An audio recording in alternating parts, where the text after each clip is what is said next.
We're here and we're excited because it is the first Burge report of 2025. Dun, dun, Welcome dun, back. Welcome back to your show, Ryan. How about that? Hey, people have asked me over the years, like, do I want to do my own podcast? And I always say no. And I guess I kind of said yes to you guys, not even knowing that it would be my own podcast. So, Well, yes, that's how it went down. We were like, hey, let's get Ryan and just get him involved in Church Answers. And then we kind of did a little switcheroo on you and said, we're going to name this whole thing after you because you're so big. I listen. I will push back. I've never been recognized in an airport or anywhere in the. No one's ever said, "Oh, you're Ryan Bird." Not once. I am not famous in any way, shape, or form. I'm glad to live in a small town in anonymity. I just want to make my graphs and write my words and do my podcast and live my life. All right. Well, we'll nickname you Spreadsheets and or whatever. I don't know. Regression. We'll call you Mr. Regression. I like that. I'll take it. Okay. Okay, Mr. Regression. We have our sponsor for today's episode. Very grateful to my church staff. This is one of the resources of Church Answers. You can develop your next staff member for $100 per month. You heard that right. $100 a month. You get a staff person. It's an amazing concept that we are very glad to present to you. We're starting with 2 staff positions, stewardship, which is led by Art Rayner, my brother, and he's all right, even though he's my brother, and Mike Harland, which is he's the worship guru. He's been on the show before. You know him. And we are also adding guest services with Danny Franks. So we've got all that rolling. You can click on the link in the show notes. You can also go to the website, churchanswers.com, under solutions and check out my church staff. Go get your next staff person developed for $100 a month. Take the burden off yourself. Let Church Answers do the development. We like taking things off the plate of pastors because you guys, if you're a church leader, you are incredibly busy. So click on that link in the show notes and go check out my church staff.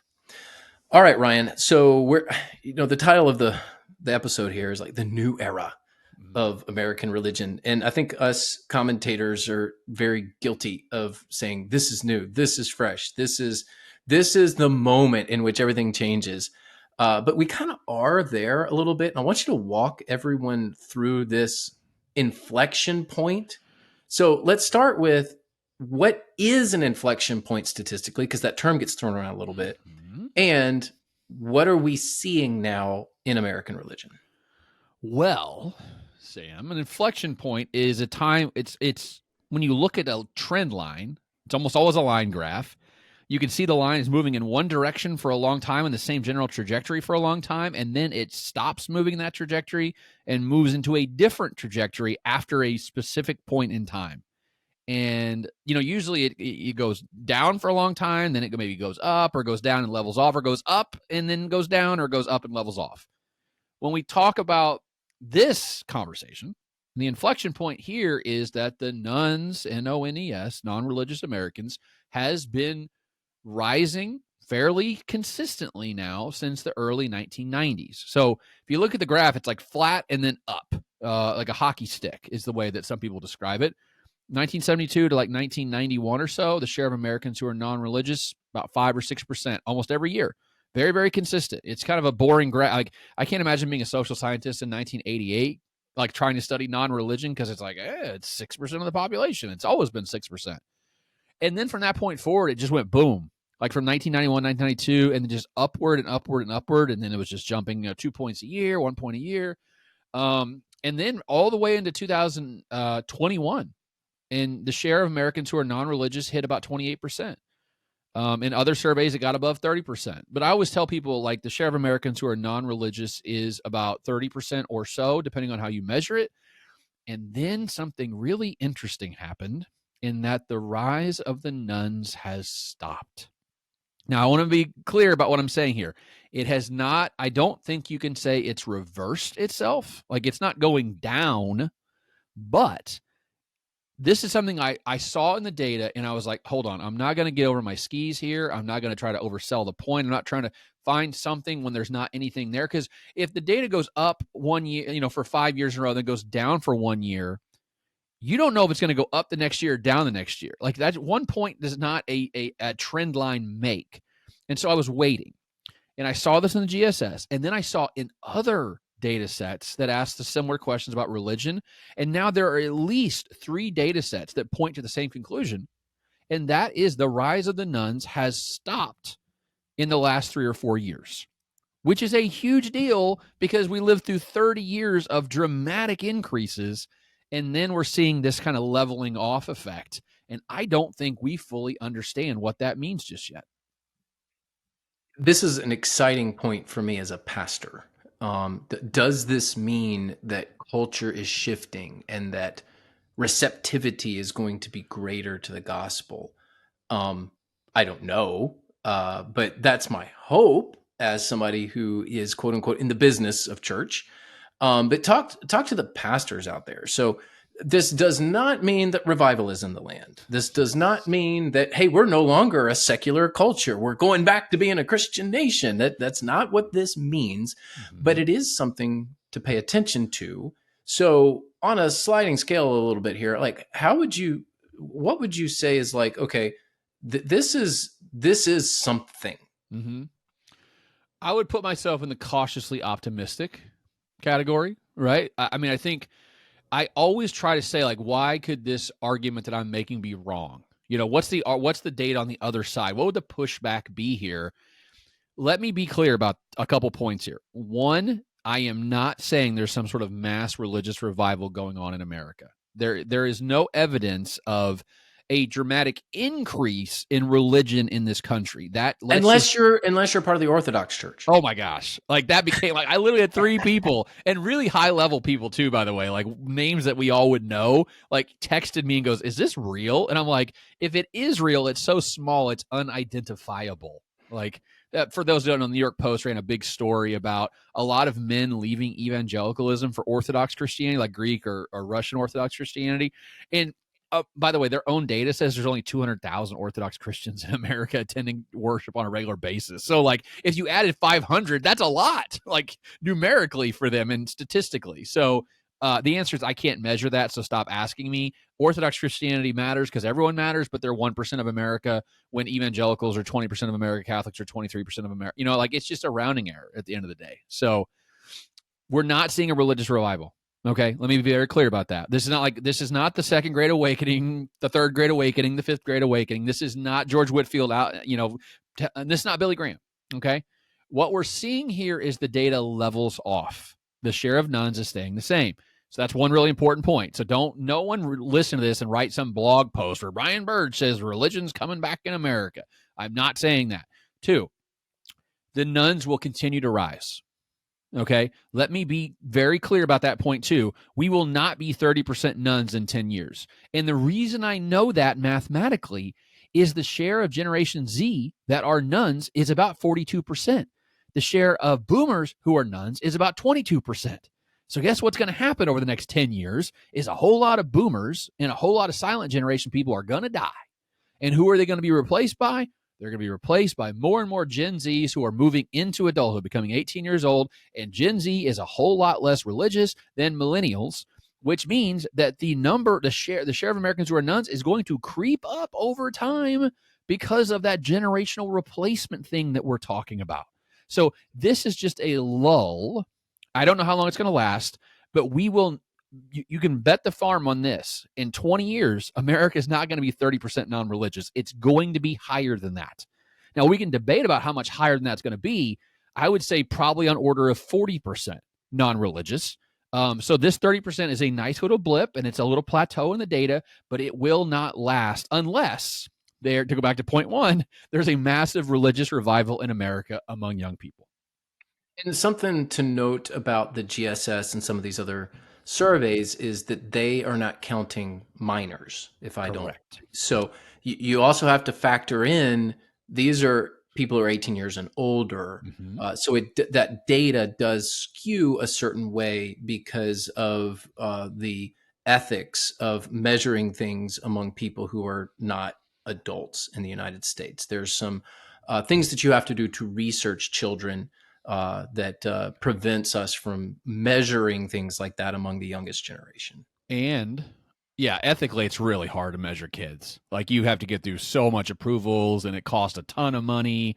And the other thing is that would actually skew our numbers if the GSS started interviewing like 13 and up, because young people tend to be more religious because they identify as the religion of their parents. So that would actually even like throw a huge monkey wrench into what we know. And the thing, like, here's what people don't understand about like the GSS. It's going on for 50 years now. Don't mess with it. You know what I mean? Like, the questions they ask, who they ask them to, and how they ask them, and the response options you have don't need to change, because that creates consistency. And we can look back in 1972 and 2022 and have a reasonable comparability between those two measures, because they haven't changed the way they've done that over time. I fully understand that we want to change and update things, update questions, but good gravy. If you want to be able to look into the past, the only way to do it is to keep consistent. Have you heard my good gravy joke? Oh, there's a roller coaster at Holiday World in Indiana called Good Gravy. No, so that's a Southern idiom, Yeah. right? For the Okay. most part. Even though you're in Illinois, you're in kind of the Southern Illinois. Southern Mm-hmm. Illinois, so you kind of carry some of that. My dad says, "Good gravy." So I someone said that in one of our meetings at church, and we have a lot of Hispanics, and so I asked one of them, does that translate into Spanish? And so if you were, translating on the fly Yeah. and someone was like, use the what interjection, good gravy. I said, well, what would you say?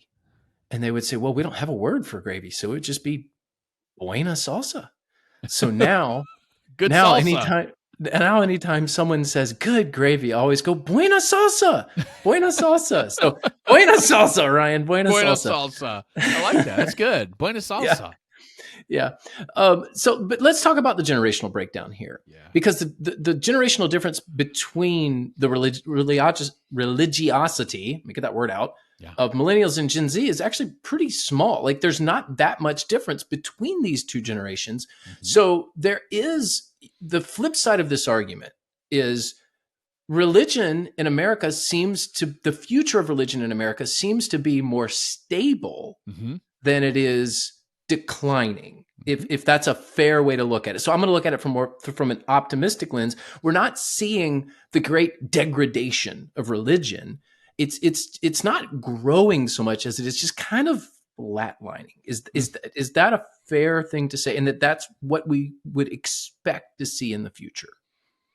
So one thing we know, at least, I mean, going back to the silent generation, which people born between 1925 and 1945, and then to boomers, then Gen X and millennials, is that every subsequent generation was significantly less religious than the prior generation. We're talking like 7-8 points less likely to identify as a religious person. So Christian, Catholic, Protestant, Hindu, Muslim, Buddhist. And that's been true for a long time. Like, there's been this huge handoff from one generation to the next, and a huge drop off in religiosity, even attendance. I should write a post about this. Just like a really simple, like, here's how much attendance has declined across generations. Here's, all those things. But amongst millennials and Gen Z, the drop off is minuscule compared to the drop off between Gen X and millennials. And so, the way I like to describe it is someone who's born in 1980 looks very similar from a religious perspective to someone born in 2000. The differences are very small. And if you hung around the youth ministry context for a long time, which I did because I was a youth pastor for 3 years, it was always like, well, how are we going to minister to this new generation of blah, blah, blah, blah, blah? Like, as in, like, every 10 years that, young people turn over and become something different. Whatever you read for millennial youth ministry, I think also applies for Gen Z youth ministry. Like, there's just not that much of a difference between those two generations. With the exception of these things that we call hey, smartphones. That's the Pixel right there. That's the Pixel 9. I got one too, Sam. Pixel 9. Pixel 9. Yeah, I am you got one too. So I'm a Google guy. I know for all of you Google haters, I have zero privacy in my life. I get that. You know what? I don't have anything to hide. So I'm totally cool with using the Google ecosystem. And yes, I know I'm giving up all of my data, but hey, NSA, I know you're probably listening into this and you're probably bored out of your mind right now. So no, they're bored with me, not with you, Sam, because you're talking about Buena Salsa. No. This is the Burge report. Mm-hmm. Now, the Burge report on Rain Our Own Leadership. So it's kind of both of us, but that's a really good point. So when we're talking about generations, especially millennials and Gen Z, a lot of the things that applied for millennials will apply for Gen Z. I would say the big difference is mental health and smartphones. This seems Correct. to be, there's a tie there between those two things. That I think that's the huge difference. Although mental health was certainly an issue when you and I were growing up too. It's just Yes. a little more at the forefront now, and people seem to struggle with it a little more now than in the past. Um, but you've mentioned retention Yeah. as a key way for churches to at least maintain. And I think that's often missed in a lot of the discussions. You know, you've got demographic growth moving into communities, and then you have biological growth with families having children. So, hey, people that are already believers, they're looking for a church. Hey, families that are growing up in the church and they're having kids and grandkids. Granted, we're called to evangelize. We're called to do the Great Commission. We're called to reach outward. I mean, the church is a vehicle, not a destination place. We're called to be on mission, but don't miss the fact that a good way to keep your church stable is simply to retain the people that are already there, especially the next generation. Mm-hmm. And I know you've spoken to this a lot. Mm-hmm. So flesh that out a little more. Yeah. So I actually think retention is going to be easier for millennials with their children compared to, let's say, like boomers in their, which is what my situation was. My parents were born in 1951 and 54. So they're boomers. I was a zennial, right, between Gen X and millennial. I was born in 1982, so an older millennial. The gap between our religiosity is huge. It's like 15 points difference in non-religion, like just a massive difference. My kids, they're 13 and 10. I think the gap in my generation's religiosity and theirs is going to be half that large, maybe even less than half that large. And I think that what that means is we're almost like it's going to be in some ways easier to inculcate to our children our religiosity because the milieu they're living in is not that much different than the milieu that we're used to. I just think like my generation, like we're technologically advanced now because we, it hit us later, but we still like grabbed onto it and really embraced a lot of it. Many of us did, and their generation just enmeshed in that. That difference is small. It's not like my parents who didn't know, still don't know how to print anything or use their phone, right? So I think there's in many ways culturally, like we've not accelerated past like the last two generations are just not that much different, and so we grew up in a kind of a post-Christian age, millennials did, where Christianity was not dominant like it was in the 50s and 60s and 70s, right? And I think our understanding of Christianity now is in that we're not Christian by default anymore, and we grew up with a Christianity that we chose. And I think our children are seeing that in us in a much different way, right? Like, why are we going to church? Because my mom and dad chose to be Christians. They chose to make it a central part of their life. And I see the value in that. And actually, both my kids, I mean, they're active in several different churches. At one point, when my church was still open, they went to my church, they went to the Catholic church because my wife's Catholic, and they went to the Methodist church for youth group. Like they are, and I'm not forcing that on them. Like I'm not telling them they have to go. They go because they see the value in it, and they see that it's an important part of my life and my wife's life. And I think that's the difference is we chose it for us. It wasn't hoisted upon us. And I think they see that as the same. They want to make the same choices that we make because they see the value that it's had in our own lives and how it's made us better people, to be honest with you. You have the milieu, as Yeah. you said. Big word. Yeah, but and let's think about this. So there's two things I want to say here, then I want to get your comment on it.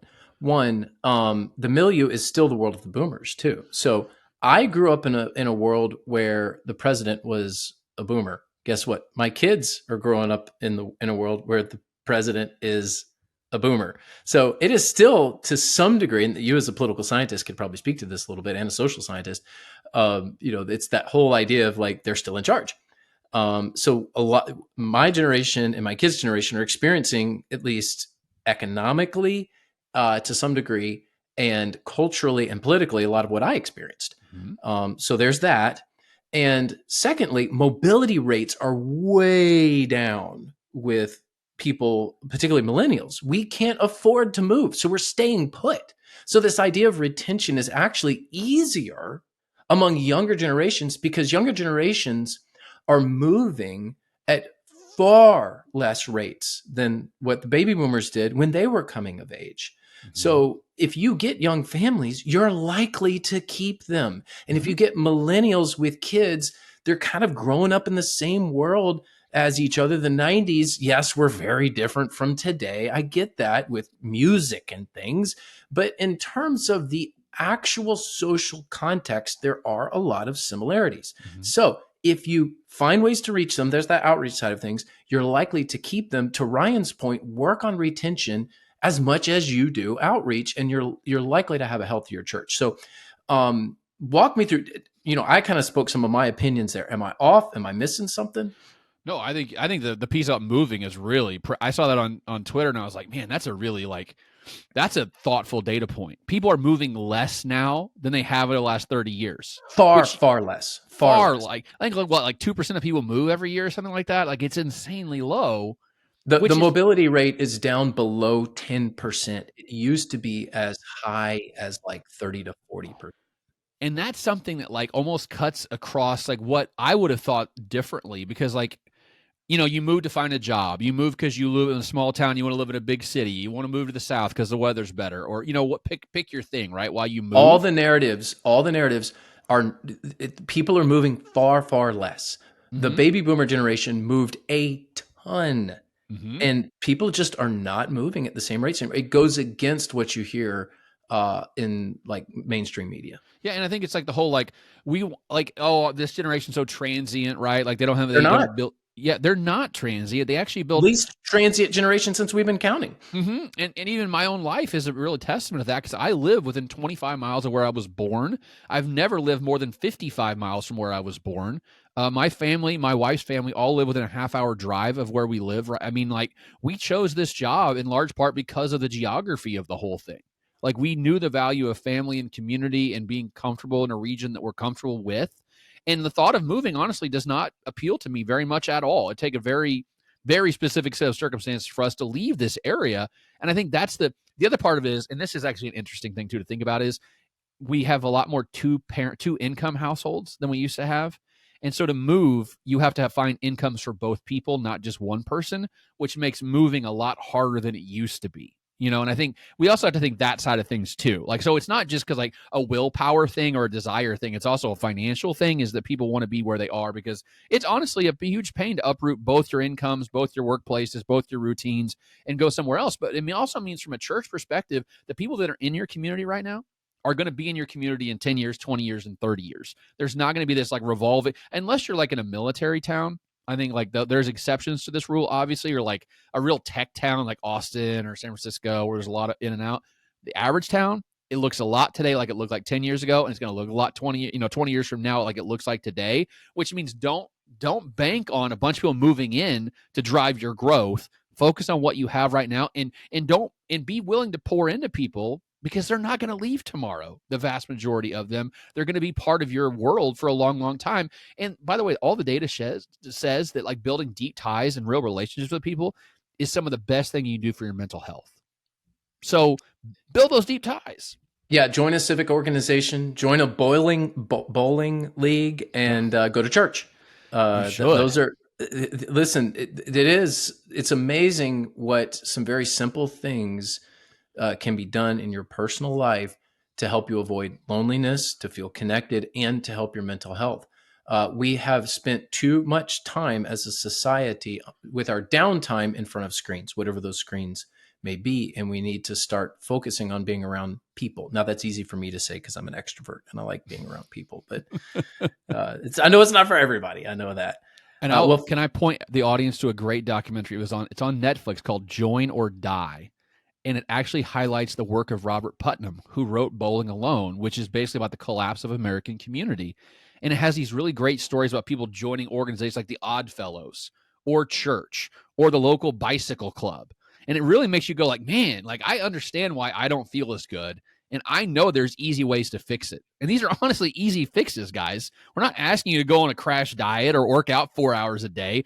You know what I'm asking you to do? Go to a club once a week or every other week. Like join a church and go on Sunday morning. If you do that, you're almost going to feel better, like naturally, just by doing that one simple trick, like that the bottom of the website. So like one simple hack to make your life better. There is one simple hack, and it's called being social. Your parents were social, your grandparents were social, and they lived a good life. So you should be social too. And church is a great place to be social, especially when you want to meet people who are different than you. And you should want to meet people who are different than you. It's good for us. Well, there you go. Good stuff from the one and only Dr. Burge. Very grateful to have him here. He has got to go grade some papers now, so I've got. You told me that pre-show. I So did. Gosh, you I live hate this part of the job. It's the you worst live part of the such job. a glamorous life. I mean, it's amazing. Everybody Traveling all sign over. up to be a professor. It's so fantastic. And then you get people fighting you on the grades and wanting to appeal the grades and talking to the dean behind your back and all this stuff. It's a great life. Everyone sign up. So here's a way to get extra credit. Go to graphsaboutreligion.com and sign up to get Dr. Burge's stuff. You can also go to churchanswers.com. A lot of our premium content is written, research content is written by Ryan here. The only way you get that is to be a member. So click on that join button. We'd love to have you at Church Answers as well. And we certainly want to thank our sponsor, which is Upward. Upward's been with us a good long while. And you know what they are doing? They are starting running, as in the running clubs that they now have Upward running for adults. Now, I am a runner. I run marathons and ultra marathons. So this is terribly exciting for me. So there's two ways you can get involved. Bring Upward Running to your church. You can host like a 5K challenge. We've done that at my church before. It was so much fun. Or you can start a training group. Just need one passionate leader. I guarantee you, just about every church in the nation has one person in there that is passionate about running. This is a great opportunity for you. So you can bring Upward Running to your church, or just join the Upward Running community through the new Run Club app. So whatever you want to train for, 5K, 10K, marathon, they have a new app to help you. So fresh, exciting, ready for you. This is upwardrunning.com. That's where you can go. There'll be a link in the show notes. But if you're listening through your earbuds right now, upwardrunning.com. In fact, I encourage you, just click open a tab in your browser. Go ahead and get there. Save it for later. If you are able to go check it out, you should right now. So upwardrunning.com. Thank you, Upward, for sponsoring today's episode. Thank you, Ryan Burge, for joining us on the Burge Report, where we talk details about religion and how it applies to the local church. We'll have another one coming up soon with him, but we also have another episode as well. We are now at 2 weekly episodes here at Rainer on Leadership. So soon enough, we'll see you in the next episode.